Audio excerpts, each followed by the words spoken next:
আসসালামু আলাইকুম।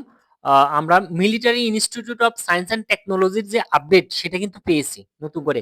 এ আগের ভিডিওতে আমি বলছিলাম যে ঢাকা বিশ্ববিদ্যালয়ের পরীক্ষা ২৭ ডিসেম্বর আবার এমআইএসটির পরীক্ষা ২৭ ডিসেম্বর। সেক্ষেত্রে আমরা যদি কেন্দ্র পরিবর্তন করে ঢাকাতে আনি তাহলে এমআইএসটি এবং ঢাকা দুটাতে পরীক্ষা দিতে পারবো। তবে এমআইএসটির যে আর্কিটেকচার ইউনিট যেটা, আর্কিটেকচারে যারা পরীক্ষা দিবে বিকেলে তারা কিন্তু আবার ঢাকা বিশ্ববিদ্যালয়ে ভর্তি পরীক্ষা দিতে পারবে না। সেক্ষেত্রে নতুন করে আমরা হাতে আপডেট যেটা পেয়েছি সেটা হলো মিলিটারি ইনস্টিটিউটের ভর্তি পরীক্ষার বিকেলে যে ভর্তি পরীক্ষাটা হবে সেটার তারিখ পরিবর্তন করা হয়েছে। ২৭ ডিসেম্বর বিকেল ৩টা থেকে ৫টা যে পরীক্ষাটা ছিল সেটা একদিন পিছিয়ে ২৮ ডিসেম্বর বিকেল ৩টা থেকে ৫টা হবে। তার মানে ঢাকা বিশ্ববিদ্যালয় বিজ্ঞান ইউনিটের ভর্তি পরীক্ষা হবে ২৭ ডিসেম্বর বিকেল ৩টা থেকে ৩টা ৩০ থেকে ৫টা, এটা ঠিক আছে। আর এমআইএসটির ইঞ্জিনিয়ারিং সাবজেক্টের পরীক্ষা যেটা সেটা সকাল ১০টা থেকে ১টা ৩ ঘন্টার পরীক্ষা, এটাও ঠিক আছে।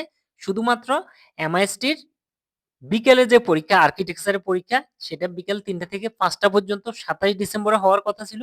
সেটা ঢাকা বিশ্ববিদ্যালয়ের ওই সময়ে পরীক্ষা থাকার কারণে এটা পরিবর্তন করে পরের দিন ঢাকাতে কিন্তু হবে, এটা এমআইএসটির পরীক্ষা ঢাকাতে হবে পরের দিন। একই অ্যাডমিট কার্ড যেটা আছে ওইটাই পরের দিন ২৮ ডিসেম্বর বিকেল ৩টা থেকে ৫টায় অনুষ্ঠিত হবে। এটা ছিল আমাদের আপডেট। তবে আরেকটা যেটা পরিবর্তন করা দরকার সেটা হলো অ্যারোস্পেস, এভিয়েশন অ্যান্ড অ্যারোস্পেস বিশ্ববিদ্যালয়, জগন্নাথ বিশ্ববিদ্যালয়ের এ ইউনিটের পরীক্ষা। এটা তো আমরা পাইছি সি ইউনিটের পরীক্ষা, যে এখানে আমি যদি ঢাকা বিশ্ববিদ্যালয়ের পরীক্ষার কেন্দ্রটা ঢাকাতে নিয়ে আসি তাহলে একসাথে আমি ঢাকা বিশ্ববিদ্যালয় এবং জগন্নাথ বিশ্ববিদ্যালয়ের সি ইউনিটের পরীক্ষা দুইটা দিতে পারবো। কিন্তু ২৬ ডিসেম্বর যে জগন্নাথ বিশ্ববিদ্যালয় এবং এভিয়েশন অ্যান্ড অ্যারোস্পেস বিশ্ববিদ্যালয়ে ভর্তি পরীক্ষা একই সময়ে, এটা কিন্তু আমাদের পরিবর্তন করা দরকার। এখানে সকাল ১১টা থেকে ১২টা, ওইটাও সকাল ১০টা থেকে ১২টা। তার মানে একটা যদি সকাল একটা যদি বিকালে দেওয়া যায় তাহলে কিন্তু অনেকেই এই পরীক্ষায় অংশগ্রহণ করতে পারবে।